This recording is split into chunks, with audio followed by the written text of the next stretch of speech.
All right, welcome back. Welcome to Good Choices. So, I'm gonna make a good choice here and close some of these other windows. The other good choice I made is I'm still working on my audio. Well, audio is kind of a hard problem, I think. It's just like not. It's easy once you I think like have done it for a while, which I mean I have, but I mean to be fair, I've got audio going and I've got it at a level that is better than some. Um, but anyways, this morning I learned the classic adage "buy cheap, buy twice." I got a cheap uh, setup, which is better than the one I had, but my arm that I had it on actually just broke just like that. So I drilled a hole in a paper box and put my mic in that, and that's my mic stand now. So we'll see how the audio is. I have my tone bone cranked up quite a bit. There might be some static on this, but I can see I'm consistently up in the yellow or the green. All right, so let's move on. This is the and I have to move the mic, which is going to change everything because I can't see my screen with the mic right there. Okay, how much does that change when I'm picking up? It changes it quite a bit actually. I don't know, and I need to move this as well. Okay, now I'm ready. Advanced Package Tool, APT. The Advanced Package Tool, okay, looks good. APT is a package management system including a set of tools that greatly simplifies package installation, upgrade, removal, and management. APT provides features like advanced search capabilities and automatic dependency resolution. APT is not a substitute for DPKG. You may think of it as a front end, streamlining operations and filling gaps in DPKG functionality like dependency resolution. APT works in concert with software repositories, which contain the packages available to install. Such repositories may be a local or remote server, or less common, even a CD-ROM disk. Linux distributions such as Debian and Ubuntu maintain their own repositories, and other repositories may be maintained by developers or user groups to provide software not available from the main distribution repositories. There are many utilities that interact with APT, the main ones being apt-get, we should all know that one, used to download, install, upgrade, or remove packages from the system. apt-cache, used to perform operations like searches in the package index. apt-file, used for searching for files inside packages. So this is the information. This is a good cert to go for because this is the information where if you just do the Bohemian style of learning Linux, you don't go through like a Linux Professional Institute, you're just gonna probably not even know about these other two and just constantly be confused about what you're actually doing and just copying, pasting in stuff from documentation and getting stuck when it doesn't work. So this is glad. Let's keep reading.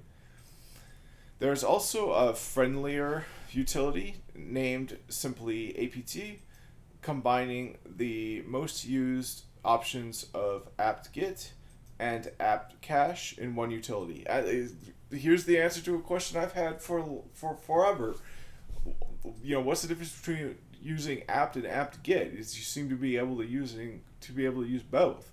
Well, the difference between apt and apt-get is that if you just use apt, you can have some features from apt-cache as well, You won't get all of the features of apt-get and apt-cache, but the most commonly used ones you can just use with this macro, basically apt.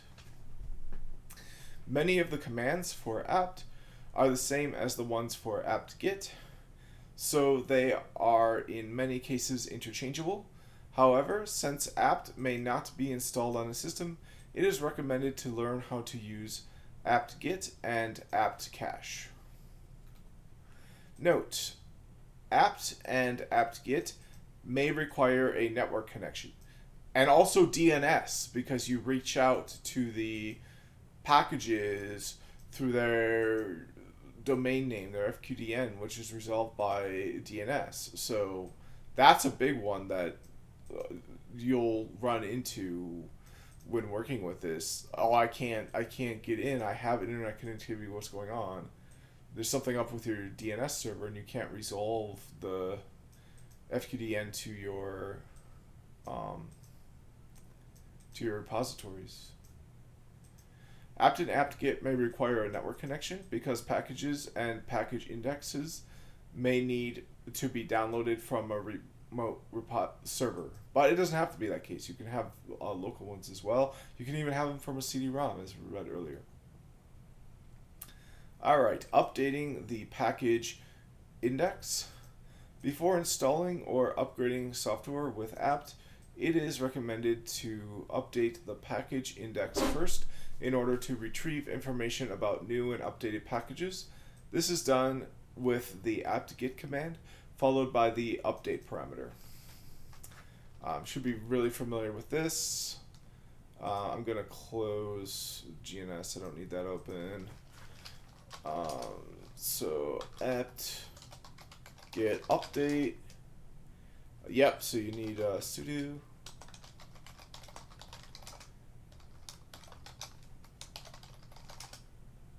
There we go. Now, I was having an error when I did this before. Let's see if I have that error again. Yeah. 404 not found. So, I mean, that's not a big deal. That just means that, I hit 5 repositories.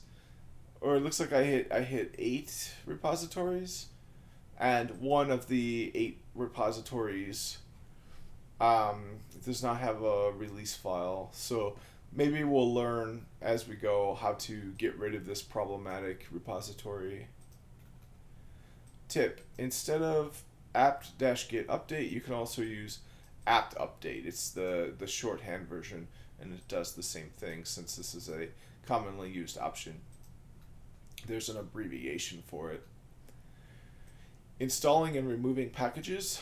With the package index updated, you may now install a package. This is done with apt-get install, followed by the name of the package you wish to install. So apt-get install external. I'm not going to do that. I don't want external. Or wait, let me see what this is. I'm going to ask the AI. So it's an open source application designed for taking notes, sketching, and annotating PDF documents, which sounds nice, but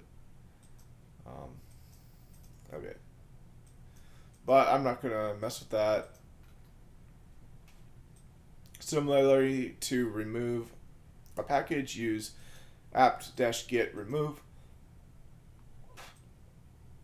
followed by the package name. So apt-get remove. There we go. Do you want to continue? Yes.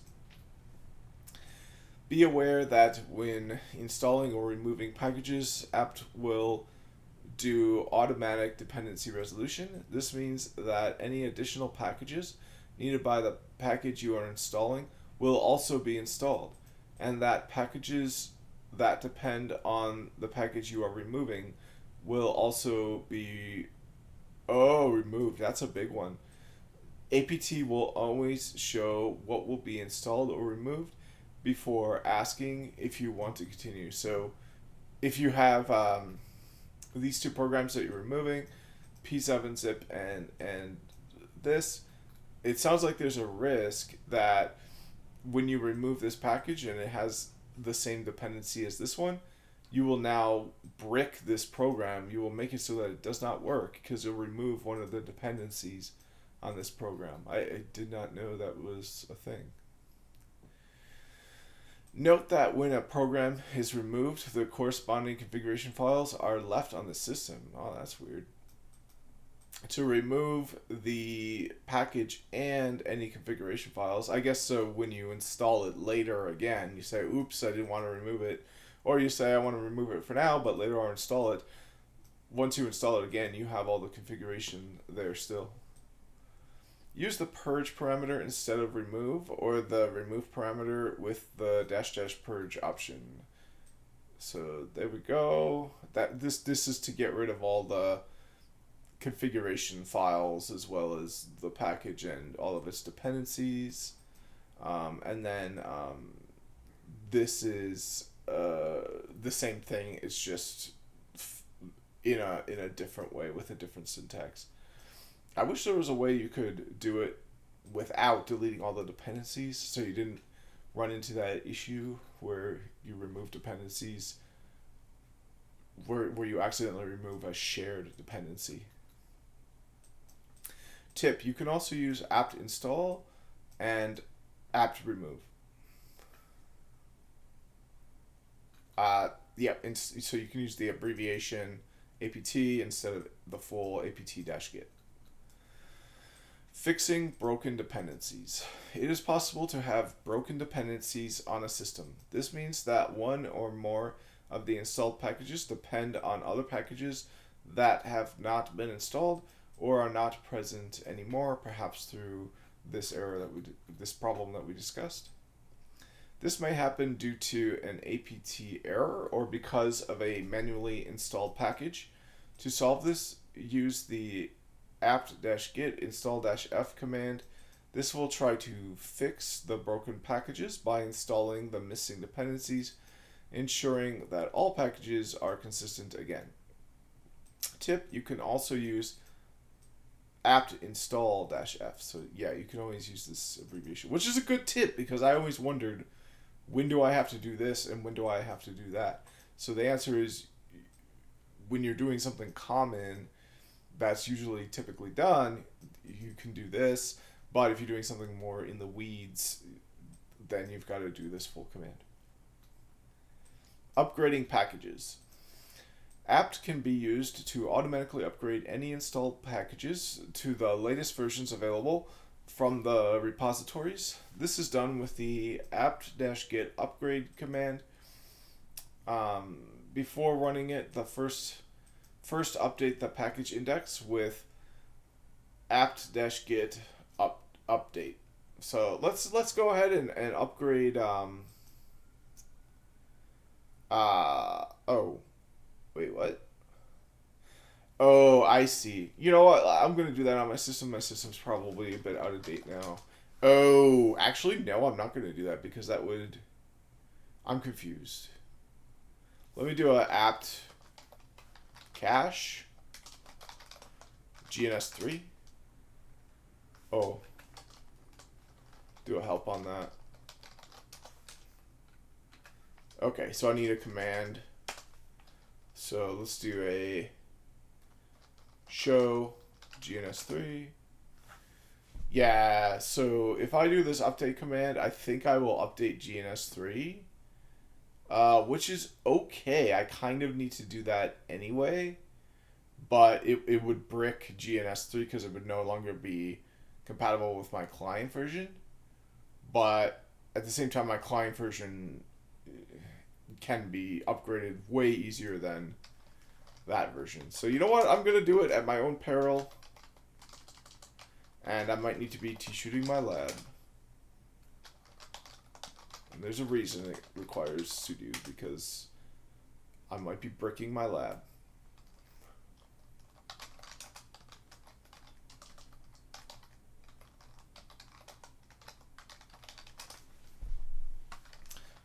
Thank you for the sudo to make sure that I intentionally brick my lab. Okay, so what we got? GNS in here. Okay, so I don't see GNS. That's a good thing. So I'm gonna go ahead and do a yes on that with a capital Y.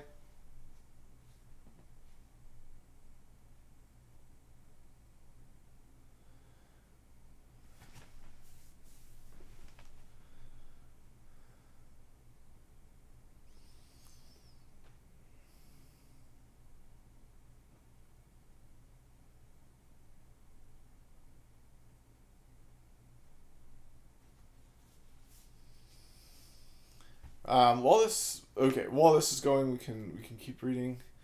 The summary at the bottom of the output shows how many packages will be upgraded, how many will be installed, removed, or kept back, the total download size, and how much extra disk space will be needed to complete the operation. To complete the upgrade, just answer Y and wait for apt-get to finish the task. To upgrade a single package, just run apt-get upgrade followed by the package name. As in DPKG, apt-get will first check if a previous version of the package is installed. If so, the package will be upgraded to the newest version available in the repository. If not, a fresh copy will be installed. Tip, you can also use apt upgrade, and so you can use the abbreviation for these commands as well. So let's see if everything's completed yet. It's not completed yet. So next section is the local cache. When you install or update a package, the corresponding .deb file is downloaded to a local cache directory before the package is installed. By default, this directory is /var/cache/apt/archives. Partially downloaded files are copied to /var/cache/apt/archives/partial. As you install and upgrade packages, the cache directory can get quite large. To reclaim space, you can empty the cache by using the apt-clean command. This will remove the contents of the /var/cache/apt/archives and /var/cache/apt/archive/partial directories. Tip, you can also use apt-clean for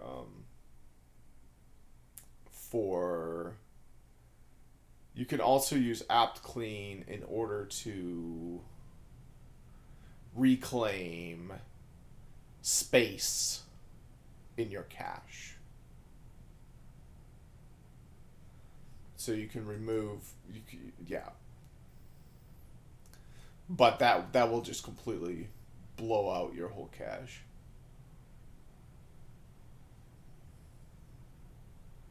All right, so let's see how this is going. Oh yeah, here it is. Okay, shoot, it's it's updating my it's going to .40 instead of .27. Shoot. Okay, so GNS. Well, at least now I have that warning. Sweetness 3 .40. Okay. Free download. Windows download. Login. Don't remember my password. Alright, I do remember my password. Download.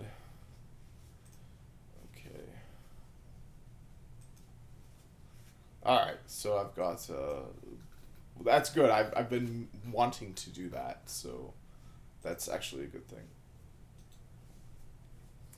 Alright, next section. Click yes on that, and, oh no.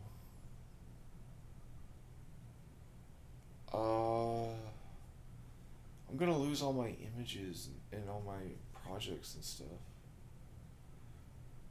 I'm gonna say yes. I'm kind of the point of what I'm doing is trying to have kind of a fresh start and get away from uh,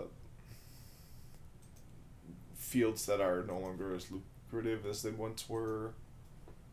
Um, I don't know what I'm doing. I'm probably making a horrible mistake.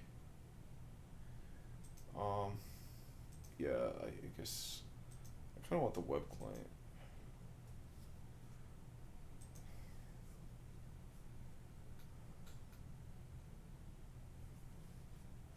Um,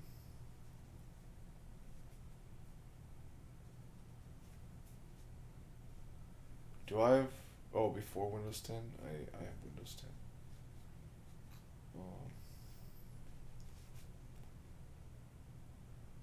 uh, Now I could have a GNS3 VM on my local, or I could have it on the remote. I'm gonna check all those and get that. So GNS3 VM type. Oh, this is for the VM. No, I don't need the VM. Okay, there we go. Searching for packages. Yep, it's going to need all that in order to run. The app-cache utility can be used to perform operations on the package index, such as searching for a specific package or listing which packages contain a specific file. To conduct a search, use app-cache search, followed by a search pattern. The output will be a list of every package that contains the pattern, either in its package name, description, or files provided. So let's take a look at the GNS3 uh, cache, what's in the cache regarding GNS3. So I guess I'll just open another one.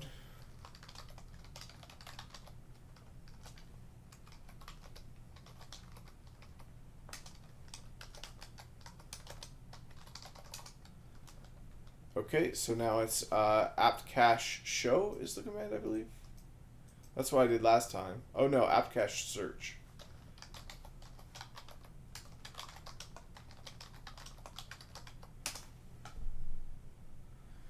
All right, so there's all the different um, apt-cache, all the different things for GNS3.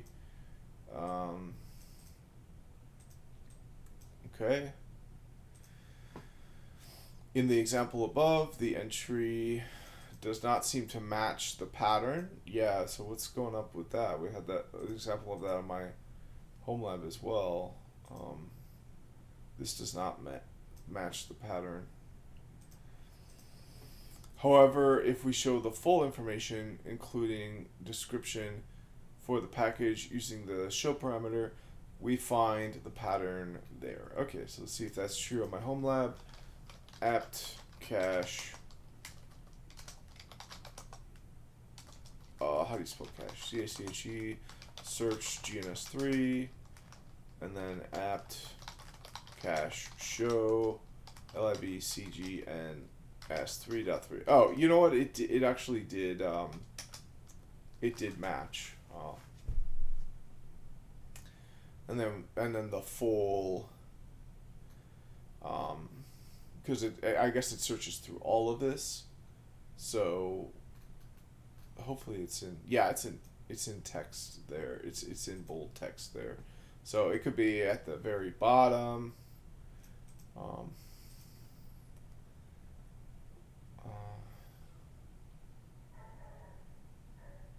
But anyways, this was not a false match. It was actually in the package name.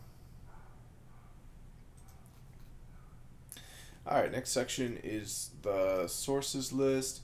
I'm gonna check on. There we go. My GNS3 has been updated, which I've been meaning to do, but I lose everything. But at the same time, I'm kind of trying to revamp what I do to be more solidly suited to remote work, and then to be catching the biggest waves in the industry, and not kind of stuck on the sidelines with struggling to get jobs in a field where they are less plentiful.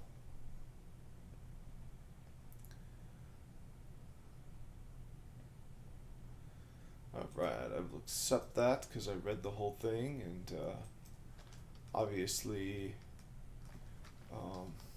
solar putty, I don't know what that is. I guess I'll just blindly sign my life away and give away all my personal information. Credit card, social security number, all of that. Alright, and yeah, I'll get the free solar winds.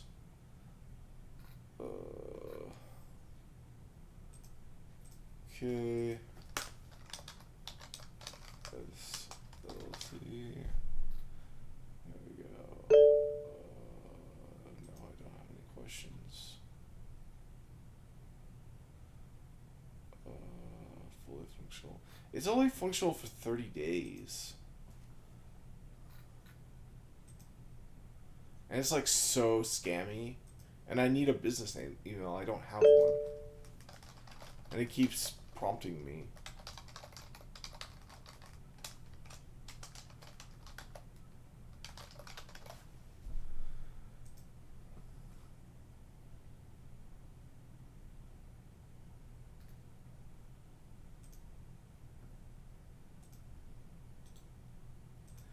All right.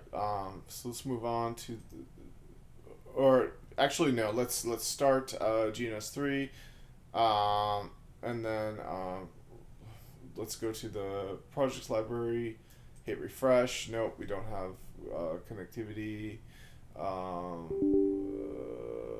want to make it yes. I want the solar winds. So now let's go to the settings. Preferences, server.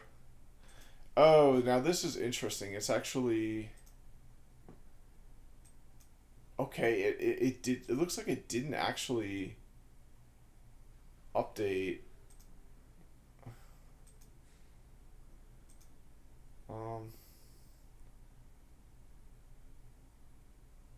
Oh, they want to do a reboot on me. Hell no. No, I cannot reboot right now. Alright. So okay, looks like it didn't actually run it. That's strange.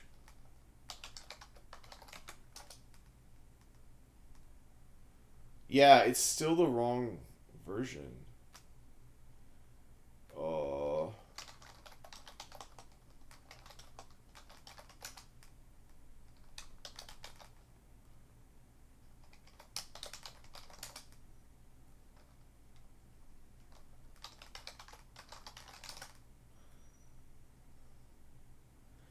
Okay, all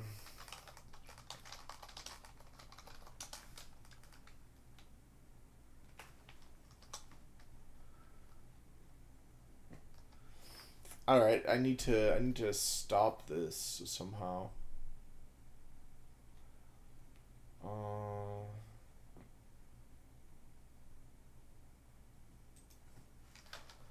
What's the version?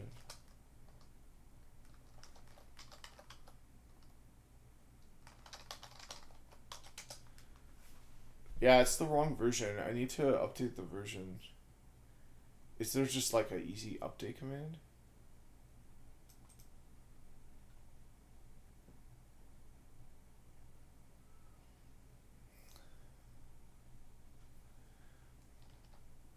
Alright, I guess I'm going to the AIs. How do I update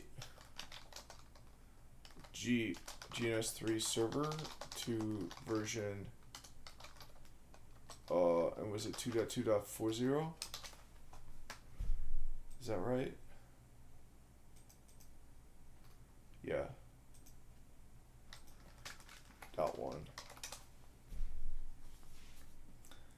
Alright, so how do I stop it? Alright, so what is the command to stop the server?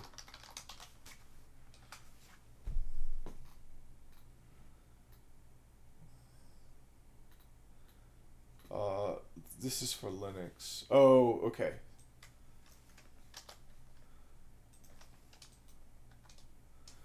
Alright, and then kill the process ID,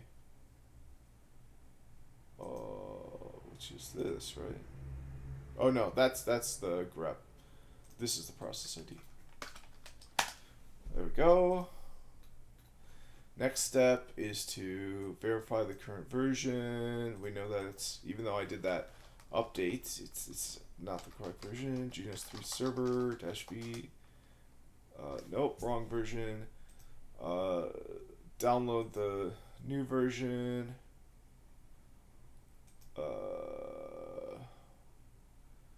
So I'm gonna say regarding step 3.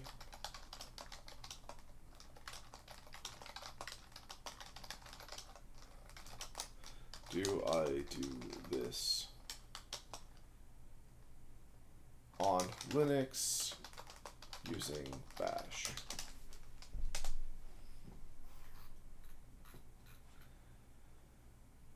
Okay, so look at this. This is so wonderful. This is such a game changer. It's like if you're not, first of all, if you're not paying, I mean, but this isn't even the paid version. That's what's crazy. It's like this is not the paid version.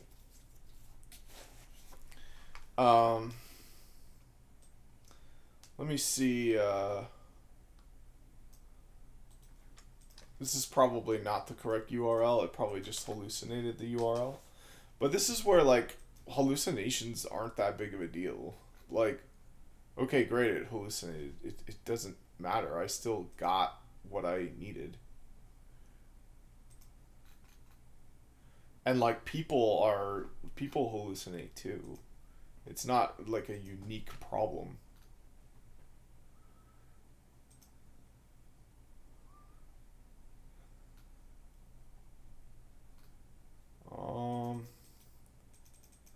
I'm not sure what's going on there. It looks like there's 2 different ways to do it. I'll try the second way.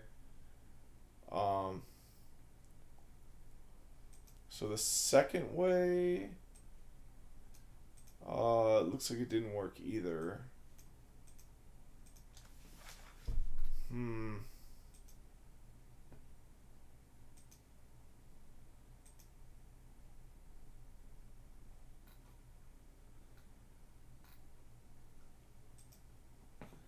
So, is this the... How do I... How do I wget GNS3 2.2.4.1? Here we go. This is probably it.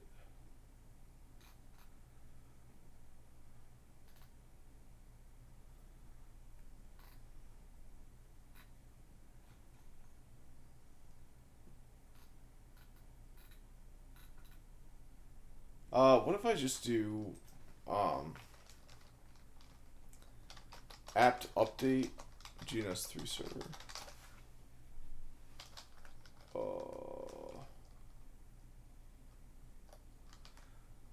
Sudo apt update 3 server.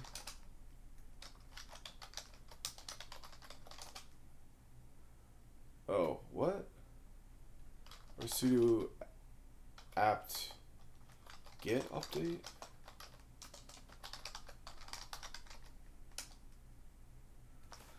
What the heck?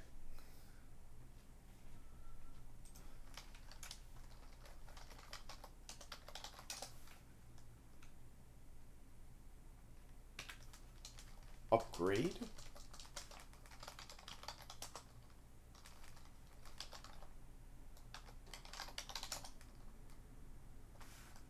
Okay, that's not it.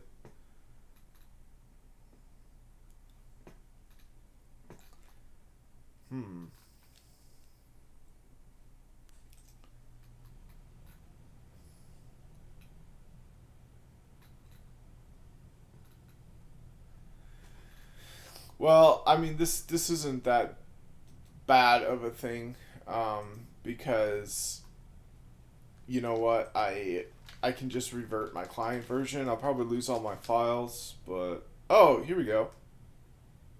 It says it's already.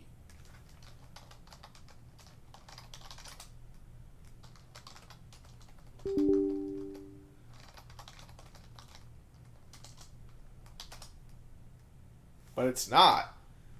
Okay.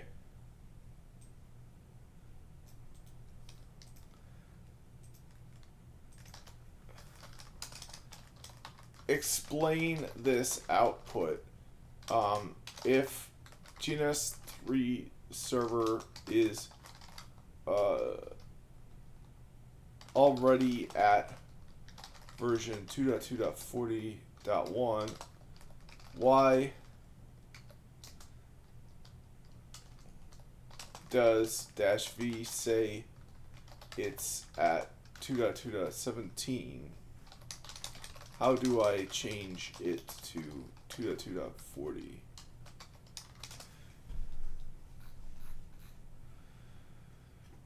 Okay, so using the package has not been upgraded. Here's an explanation. Checks. Okay. Oh, okay. So. Oh, well, that's because it's already there.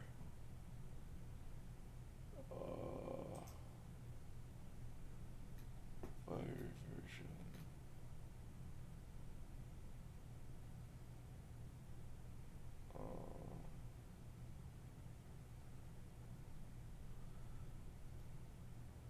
Okay, well, let me try this.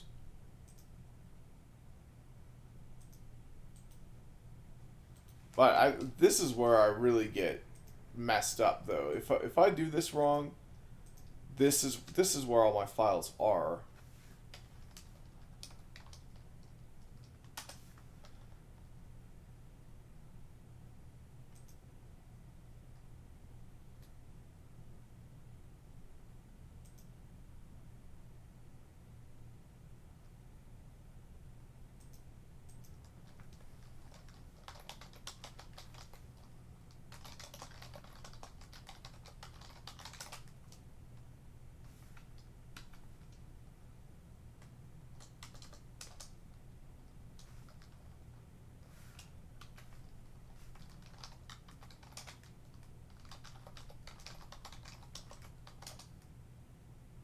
Yeah, it's like for some reason when I mess around with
all right, well, this is why I haven't updated my lab yet, because like anything you try to do, like the simpler you think it is, the more time it actually takes and will waste.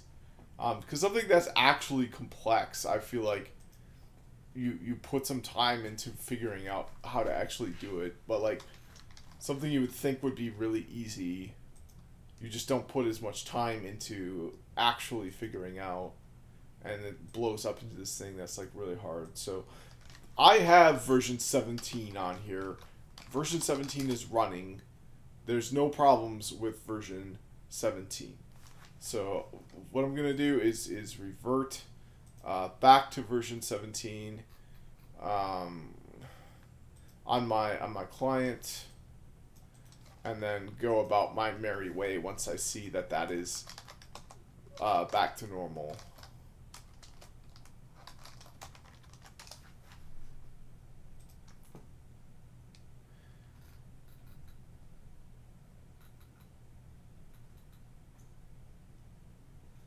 Oh, you know what? Maybe I could just do this. Um,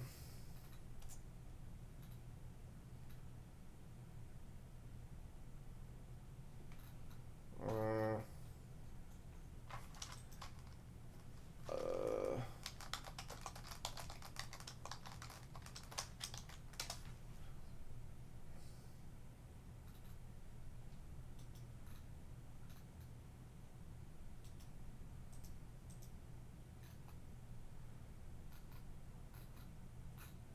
all right, here's the other versions. You can see just how out of date this is. It's ridiculous. I've been meaning to update it, but this is proof in the pudding that it's such a pain to update. I don't know how to do it. The AI doesn't know how to do it. Alright, here's version 17.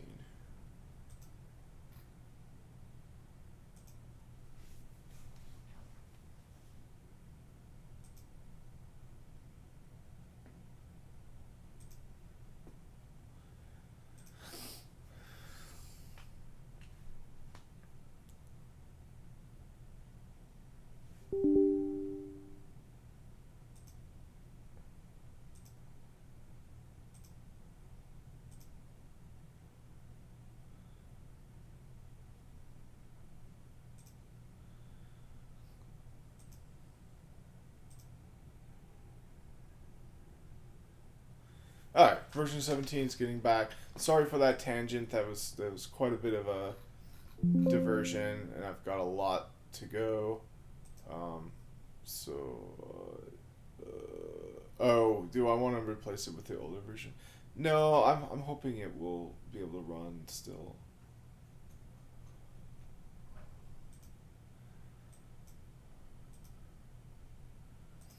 Alright, so keep reading as that's going. Next section, the sources list. apt uses a list of sources to know where to get packages from. This list is stored in the file sources.list, located inside the /etc/ /etc/apt directory. This file can be edited directly with a text editor like Vi, Pico, or Nano, or with graphical utilities like Aptitude or Syntactic.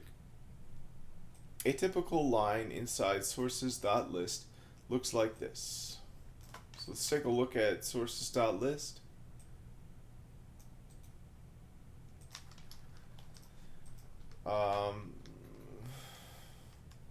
This is fine. I can close this and then just reopen.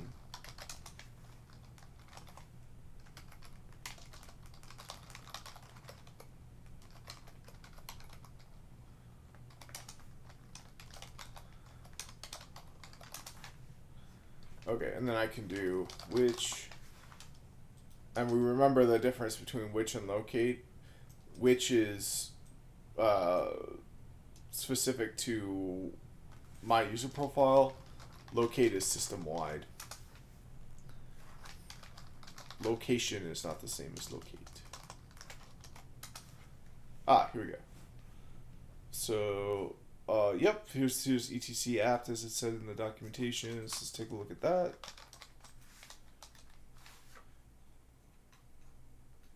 Yep, lots of stuff in here. Here's a typical entry. We can see disco, main, restricted, universe, multiverse. Here we've got same thing, but Bionics security. You don't see any disco or multiverse. See multiverse. I don't see disco anywhere.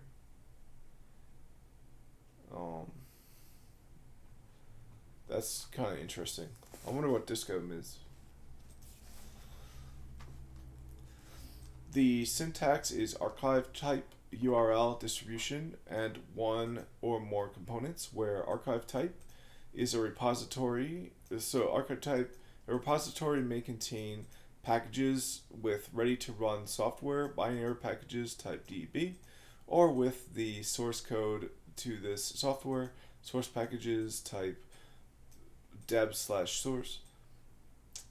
The example above provides binary packages.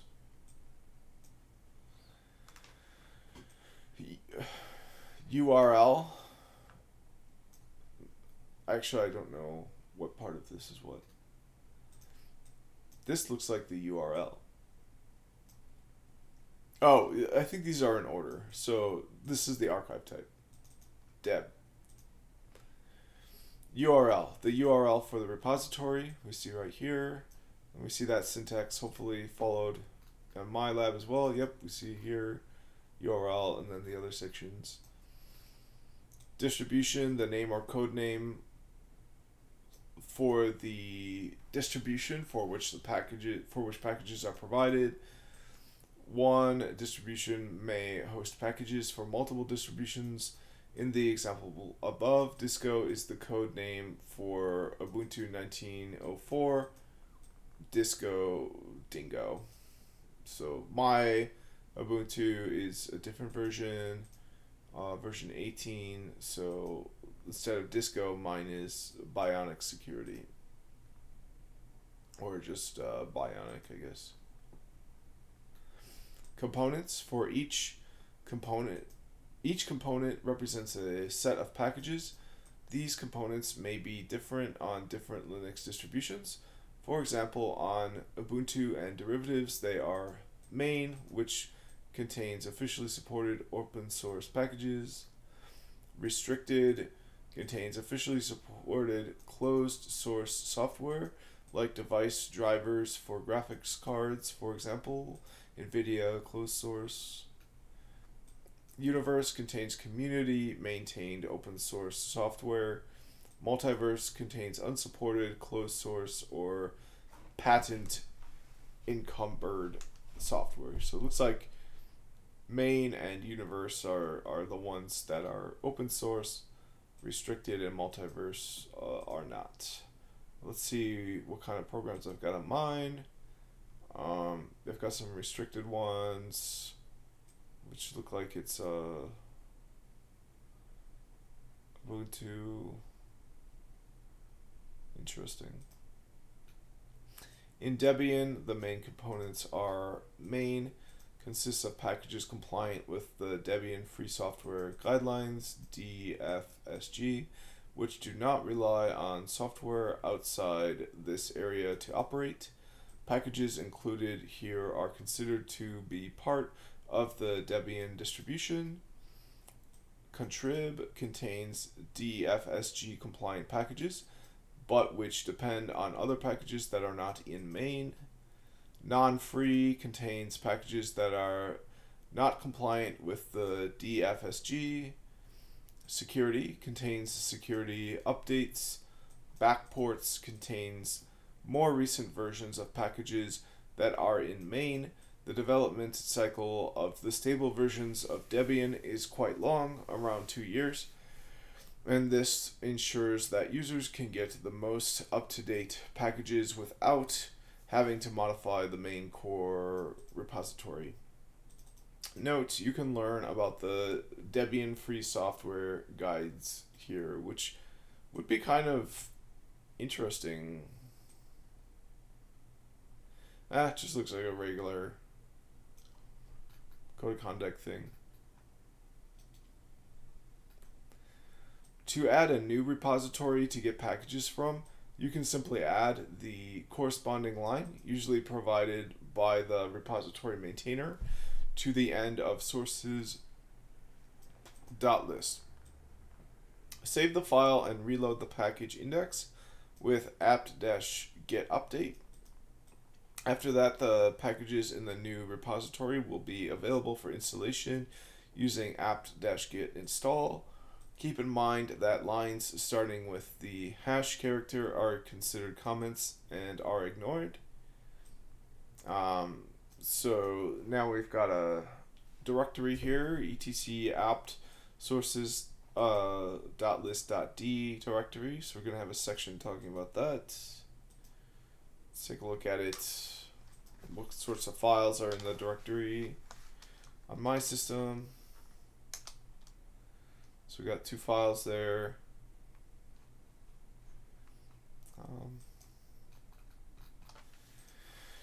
Let's see how GNS is doing. GNS is done. No, I don't want that free trial because it's annoying to set up.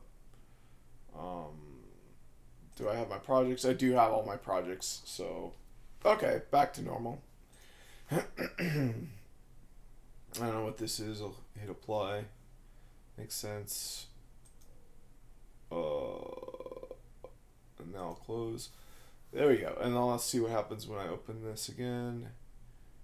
Okay, it's not that annoying. Perfect.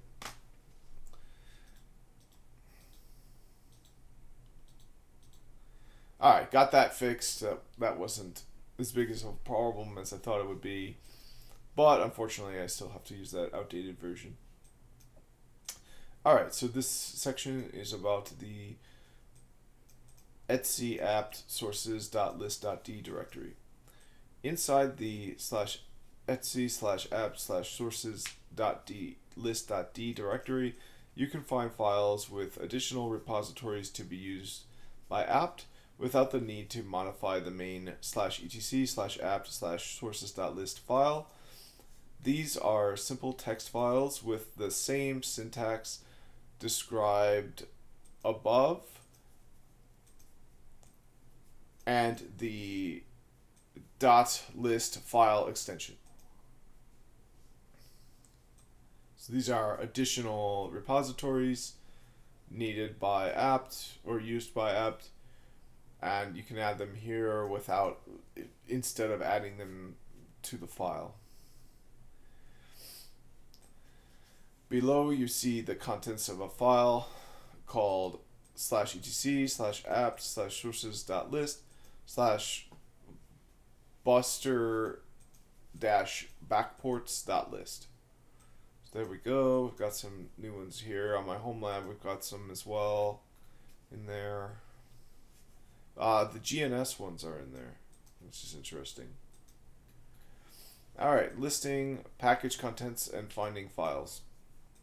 A utility called apt-file can be used to perform more operations in the package index, like listing the contents of a package or finding a package that contains a specific file. This utility may not be installed by default in your system. In this case, you can usually install it using apt-get.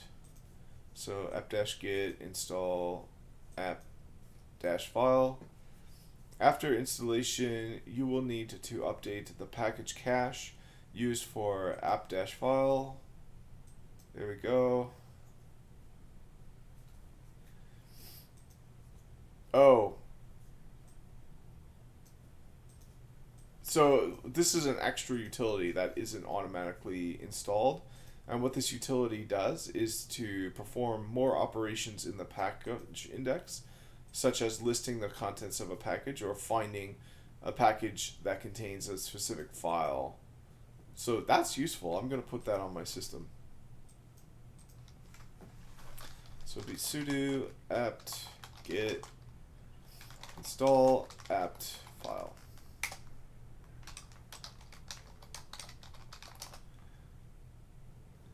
Alright, yes please. After installation, you will need to update the package cache used for apt-file. by using app-file update. This usually takes only a few seconds.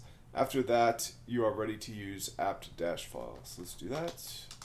Sudo apt-file update. There we go. To list the contents of a package, use the list parameter followed by the package name. So let's take a look at GNS3 here, try to figure out what's going on with that. In the meantime, we can keep reading.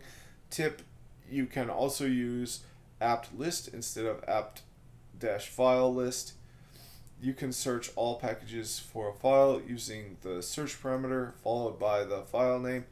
For example, if you wish to know which package provides a file called this, you can use apt-file search for that.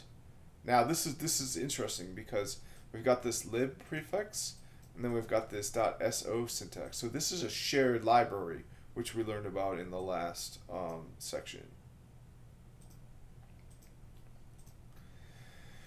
The answer is the package libsdl2-dev, which provides the file /user/lib/x86_64 -linux-gnu/libsdl2.so.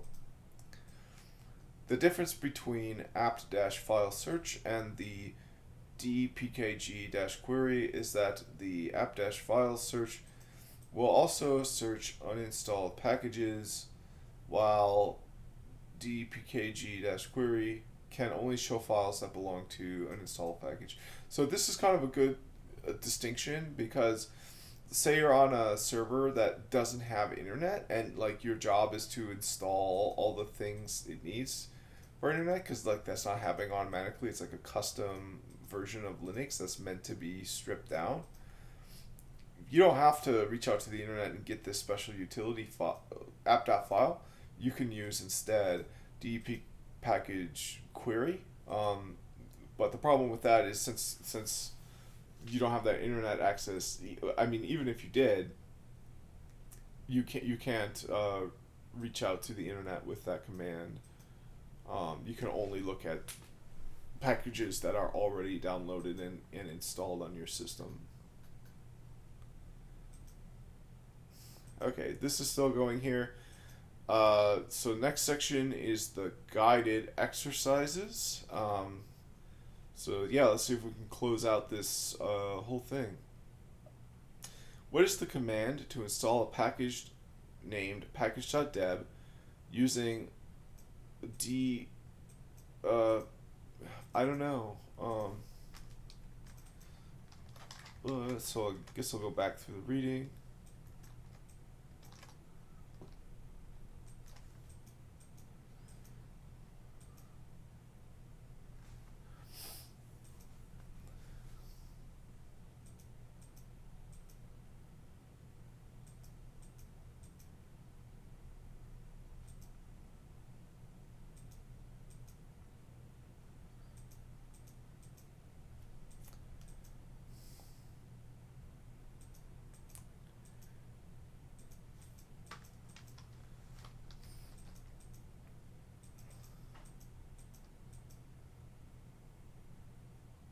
So it's not -I.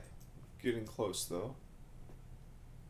Oh no, it is -I for install. Okay, so it's dpkg-I.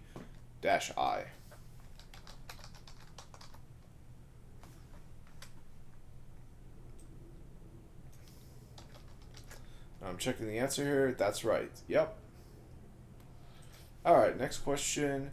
Using dpkg-query, find which package contains a file named that. So so let's look at the help on my home lab. --help. So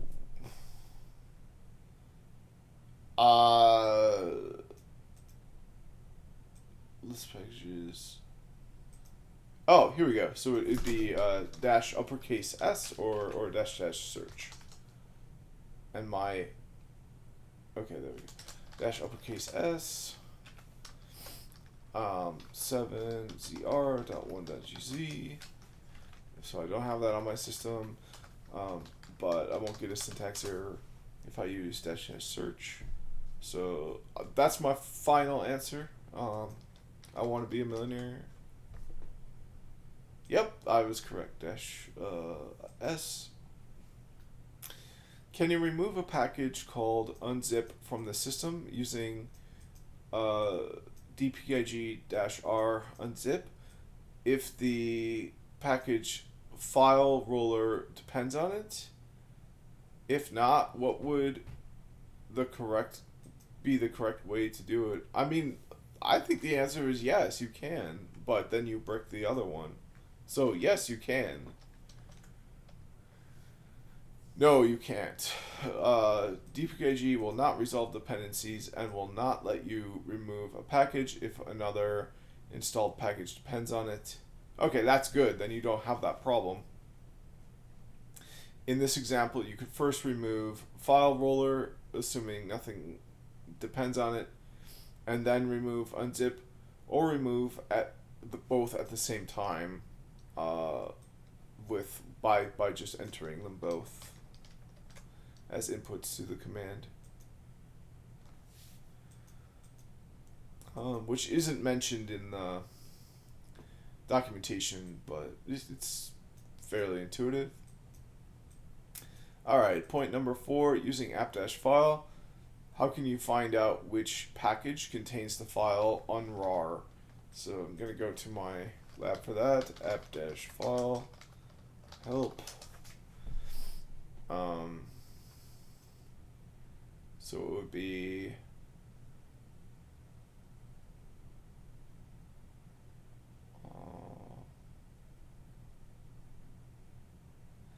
dash F or dash from file. Okay, so app-file -f unrar.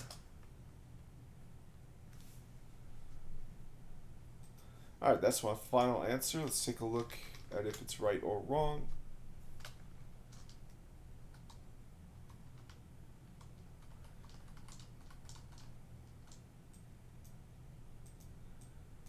Oh, for some reason it's not.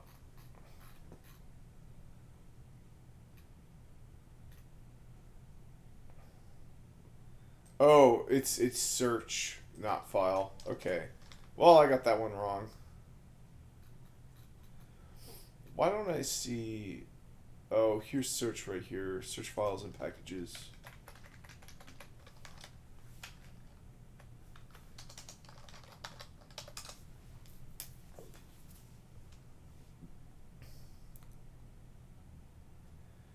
Nothing.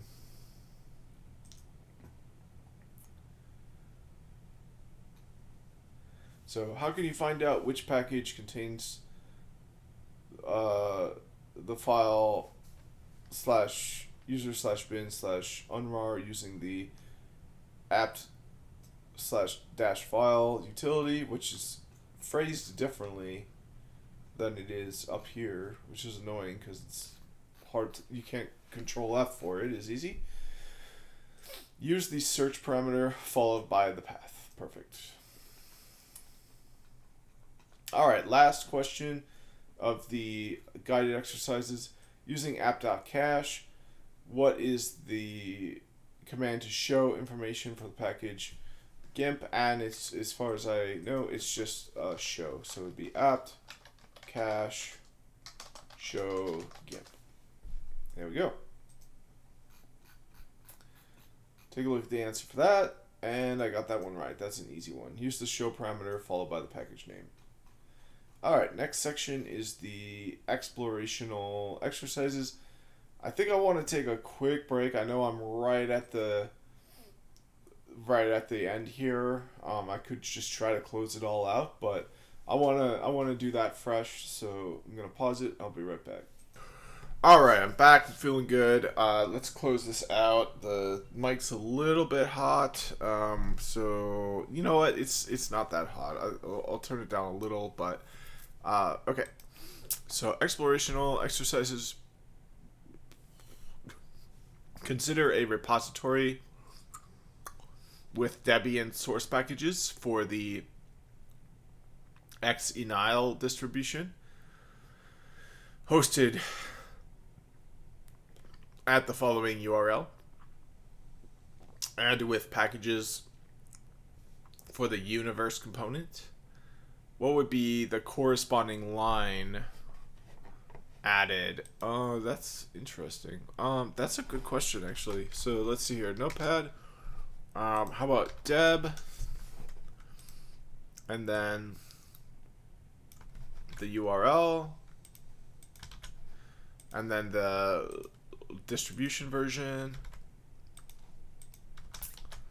And then the component. Alright, let's see if I got that right.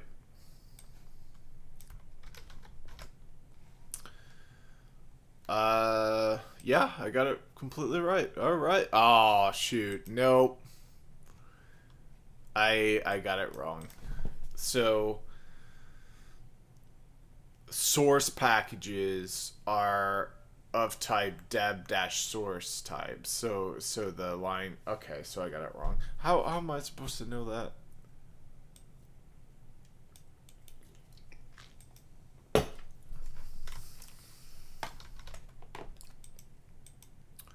And the answer is I'm supposed to know it because it's in an example there.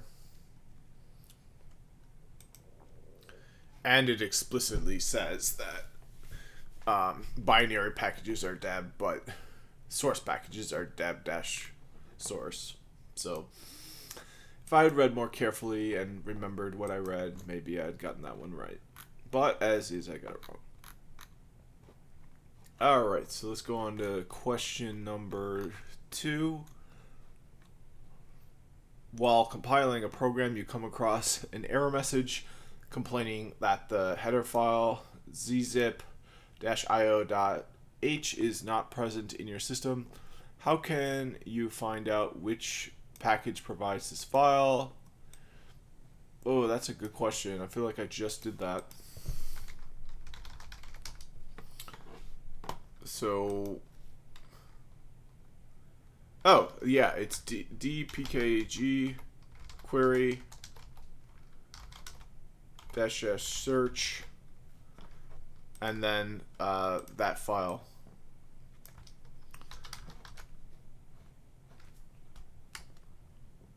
Shoot, and they're using different wording again, it looks like, which is very destructive.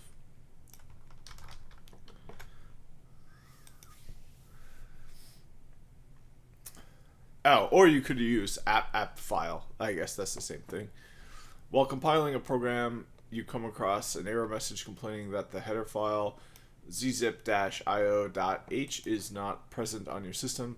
How can you find out which package provides that file? So you can use apt dash file search to find which package contains a file. Oh, not present on the system. So that's a big one. Okay, yeah. Oh, that's gonna get me on the test too. My answer was totally wrong because dpkg searching only looks for files present on the system. So I got that one very, very, very wrong. And I literally just read that and pointed that out. Alright, next question. How can you ignore a dependency warning and remove a package using dpkg, even if there are packages that depend on your system? So I know it's like purge for something else. I'm not sure what it is for this.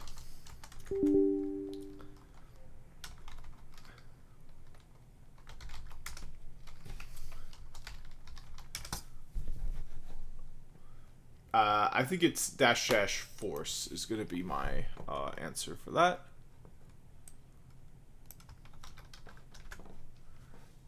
Yep, the parameter dash dash force can be used, but this should never be done unless you know exactly what you are doing, since there's a great risk that your system will be left in an inconsistent or broken state.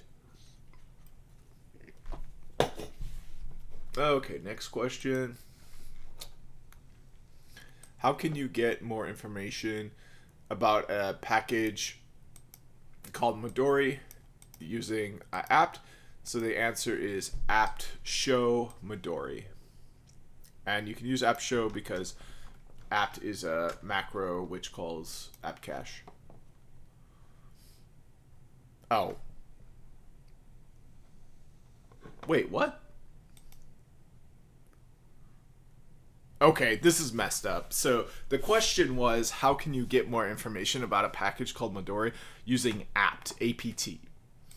When we go down to the answer, the question is not the same. The question says, how can you get more information about a package called Midori using apt.cache? So there's a typo there. It's not giving an answer to the same question.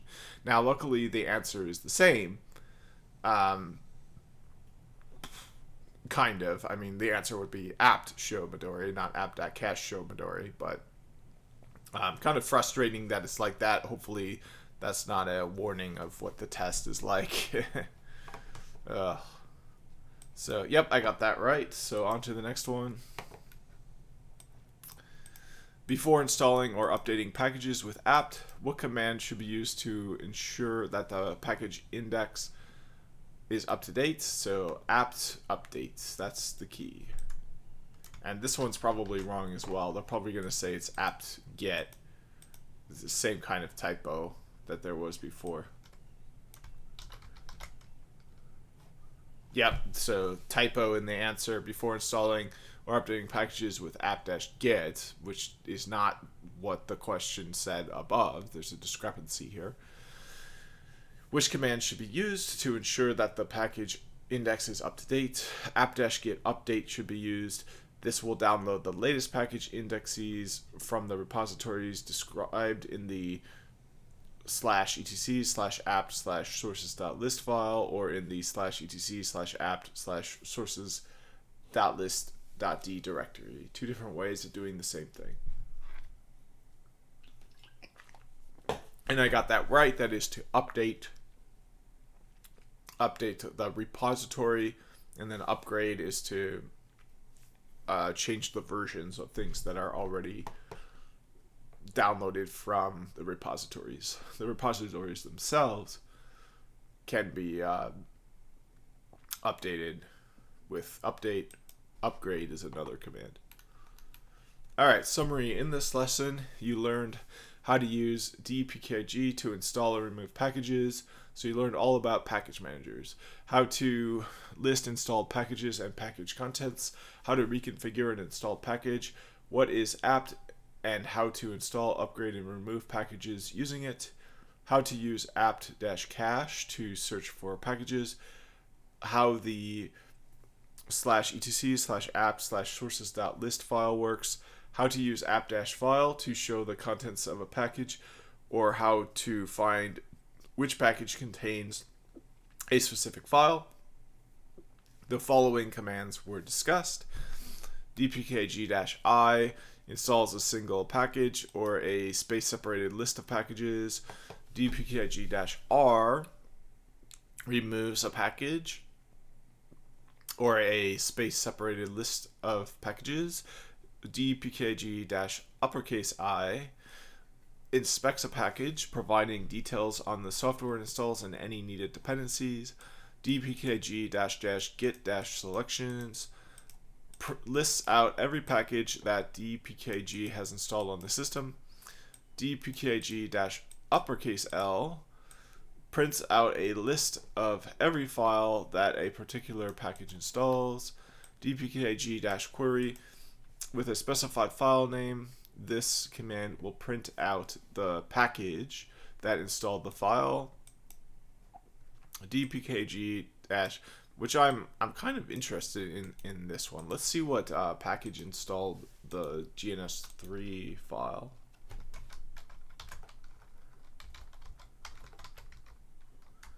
And I keep some reason I cannot type in PKG on my keyboard for some reason. Okay, so I guess it's not a file, so maybe that's why it didn't work. Anyway, next one is dpkg-reconfigure. This command will rerun a package's post-install script so that an administrator can make configuration adjustments to the package's installation. Okay, now we're on to apt-get update, and this command will update the local package index to match what is available within the configured repositories under the /etc/apt directory. I'm going to read this out of order and read upgrade next. Upgrade does not exist in this documentation, so I'm going to do man apt-get and just read about it on my. Okay, so upgrade, dis-upgrade.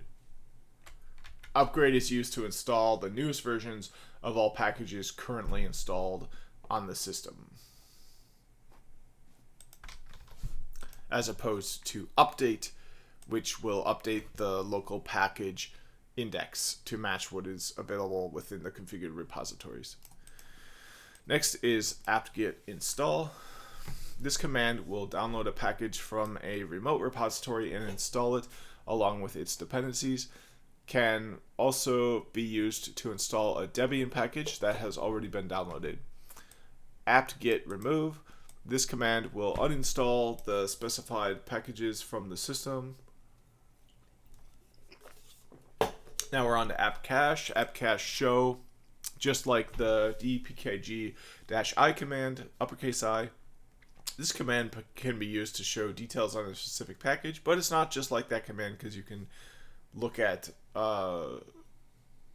details of packages, whether they're installed on your system or not. With dpkg-i, you could only look at ones that are installed on your system. apt-cache search. This command will search your local apt-cached database for a particular package. apt-file, which does not usually come included, but you can just install it with apt-cache install. So apt-file update. This command will update the package cache so that the apt-file command can query its contents.